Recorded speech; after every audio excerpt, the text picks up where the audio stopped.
सही निसाई शरीफ की हदीस मुबारक है, नबी पाक सल्लल्लाहु अलैहि वसल्लम ने एक नौजवान से कुछ इस तरह मुखातब हुए। आपने फरमाया, ये जो आपने पीतल का कड़ा पहना हुआ है, इस कड़े को उतार दे, ये तेरे वहम में, तेरी तकलीफ में इजाफा करेगा। आज नौजवान कड़े पहनते हैं। मौजूदा दौर में कुछ लोगों ने कड़े के मुतबादल उन्होंने धागे बांधने शुरू कर दिए, लेकिन आप सरकार ने जो नौजवान से कहा कि कड़े को उतार दे, ये तेरी बीमारी में इजाफा करेगा। तो इंसान आज सो रहा होता है, अपनी बीमारी को भूल जाता है, दुखों को भूल जाता है, खेल रहा होता है, दुखों को भूल जाता है, रात सो के उठे तो अपने दुखों को भूल जाता है, सैर व तफरी में हो तो अपने दुखों को भूल जाता है।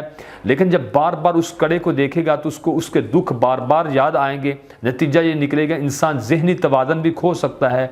तो हदीस मुबारक सच साबित हुई। आप सरकार ने फरमाया, इसको उतार दे, ये तेरी बीमारी में इजाफा करेगा।